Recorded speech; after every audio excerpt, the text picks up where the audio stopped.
Allez, aujourd'hui, changement.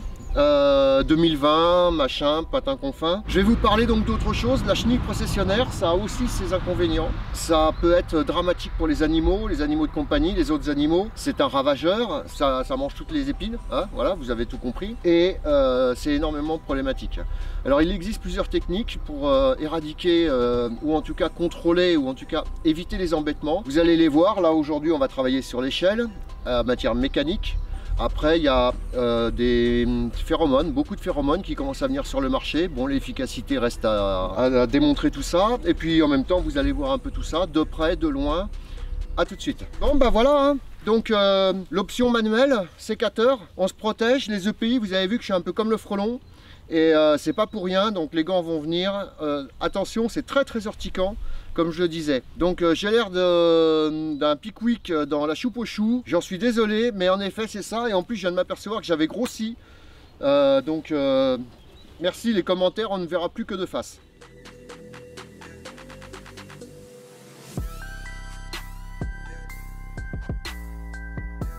Et le problème des soies de nid de chenille processionnaire, voilà ce que ça fait. Alors on s'en aperçoit pas, et voilà, regardez ce que ça fait. Vous voyez, ça monte, ça monte, ça monte. Donc voilà, ce qu'on en aperçoit sur les troncs, vous voyez, c'est les cocons en fait qui se forment. Et là, ça c'est très très urticant aussi, hein, on y fait très très attention. Et après, vous avez le cocon principal qui doit être par là, je ne sais où. Ah oui, en plein contre-jour, voilà. Donc ça, on y fait très très attention.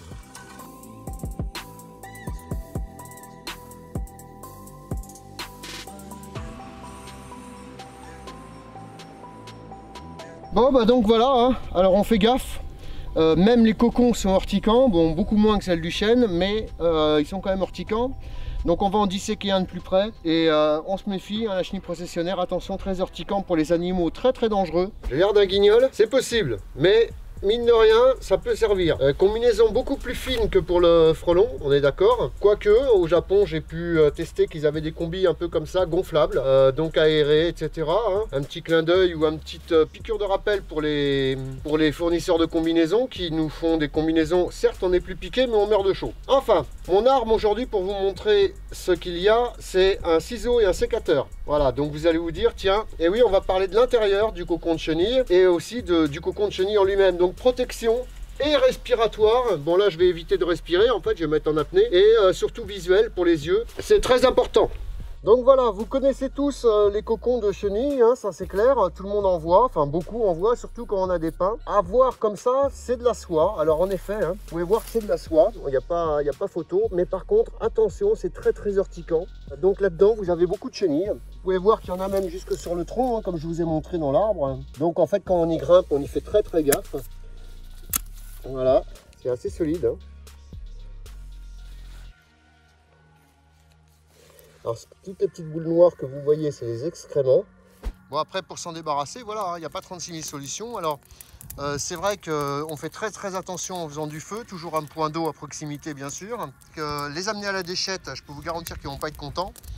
Et voilà, les laisser à terre c'est ridicule, ça sert à rien de les faire descendre à ce moment-là. Donc voilà, il n'y a pas 36 000 solutions à mon avis, peut-être les tremper dans l'eau de javel.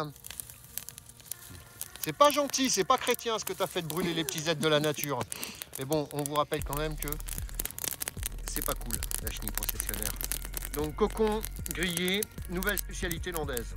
Donc après on voit vite les ravages, hein, de la chenille, c'est-à-dire que les branches sont complètement ravagées. Alors là, on a la chance de pouvoir voir les chenilles dans leur état tout à fait naturel. Hein. Voilà. Donc ça fait un peu des espèces de traînées, de processions. C'est assez intéressant. Mais après, bien sûr, on a toujours le problème de l'avoir dans la pelouse. Et là, on ne les voit pas du tout, du tout, du tout. Donc c'est là où les accidents arrivent. C'est-à-dire qu'on marche dessus et voilà. C'est très très urticant, donc on y fait gaffe. Allez, bonjour. Donc installation cocon, piège à chenilles, les petits cocons qu'on va voir là dans les arbres que je vais vous montrer. Gros dégâts sur les animaux. Ici, on est dans un parc, bah, vous allez en parler, c'est chez vous après tout. Un parc de 2 hectares. Voilà. Et j'ai des poneys et des chiens. Et les chiens, c'est un énorme problème parce que en plus, quand vous verrez la tête du chien, vous allez comprendre. En fait, les chiens, ils sont assez bas sur pattes. Et donc, le problème de ces chenilles, c'est qu'en fait, elles balancent des espèces de filaments très urticants et très endommageants pour les animaux, voire même dans certains cas mortels. Donc, exceptionnellement, je pose les pièges. Allez, donc on a choisi les pièges collerettes, c'est très simple à mettre. C'est pour ça que d'ailleurs vous pouvez le faire vous-même. Donc justement le tuto il est parti. Allez, let's go. Le principe du piège c'est relativement simple. C'est-à-dire qu'on met une mousse qui va empêcher la chenille de descendre avec une petite trappe que vous allez trouver, que je vais mettre un peu plus tard. Et l'important, donc la chenille descend, elle se retrouve coincée sur cette collerette. Elle descend et hop, après on y met un petit sac avec de la terre. Elle croit être dans la terre. Elle est dans la terre sauf qu'elle reste dans un sac. Et donc du coup, ça plus un piège de phéromones et c'est réglé. Donc il faut compter à peu près un quart d'heure par piège. On le tire un petit peu pour qu'il soit bien étanche, tout en faisant en sorte qu'il reste bien quand même assez droit. Ensuite on met la collerette plastique, donc on découpe à la bonne longueur, donc 10 cm de plus. Hop, on a la mesure. Donc on enlève le blanc parce que comme ça c'est plus joli.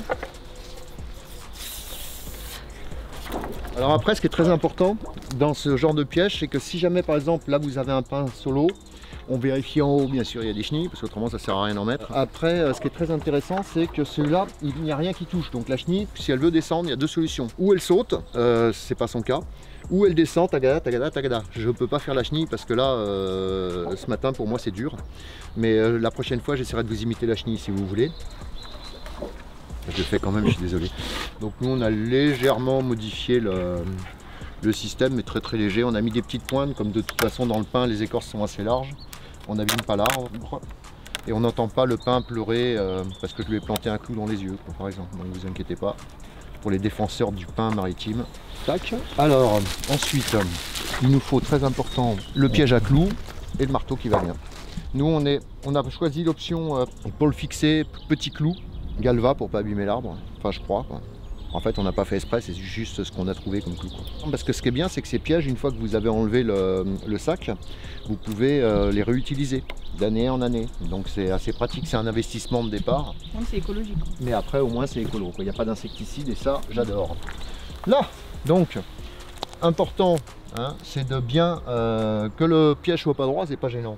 Mais par contre ce qui est très important c'est que rien ne touche hein, tout le tour là. Parce que si jamais vous faites comme ça, par exemple, la chenille elle va faire comme ça, elle va descendre et pic. D'ailleurs, vous voulez pas nous parler un peu de ce qui vous est arrivé avec les pièges?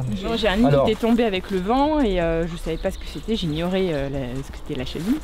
Donc j'ai levé avec mon pigeon des chenilles. Donc j'ai voulu le brûler, j'ai mis un peu point dessus. Ça devient très intéressant après. Ça prenait pas, donc je me suis accroupie pour souffler dessus. Voilà, et après... Je rigole mais je rigolais pas et en fait je me suis pris toute un urticaire partout. Voilà. J'ai eu la chance que ça n'a pas pris sur les yeux. Et là ça a été au secours Étienne, qu'est-ce qu'il faut faire? Ouais, enfin j'étais au médecin avant. Je suis pas trop médecin. Hein. Là, bon c'est pas très joli mais en tout cas c'est très efficace parce que vous pouvez voir que là tout le tour il y a la place, la chenille peut descendre et donc après on met un petit sac qu'on va aller chercher. Donc très important de vérifier vraiment l'écartement là, très important. Voilà, donc ensuite tout simple, de la terre, de taupe, quand vous avez des taupes. D'ailleurs je pourrais vous faire un tuto comment attraper une taupe sans problème, c'est juste avec un bâton.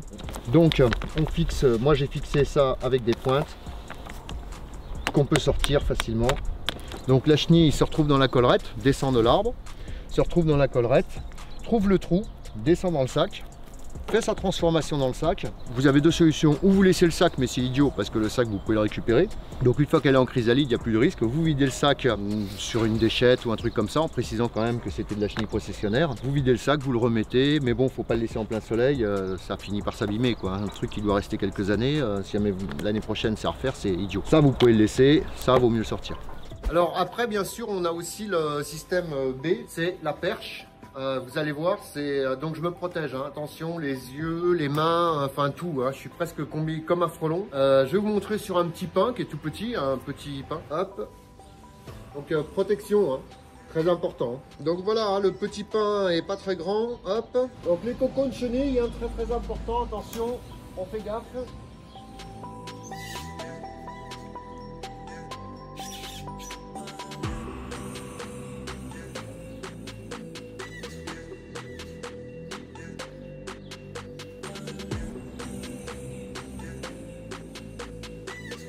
Voilà comment est fait un cocon, c'est de la soie.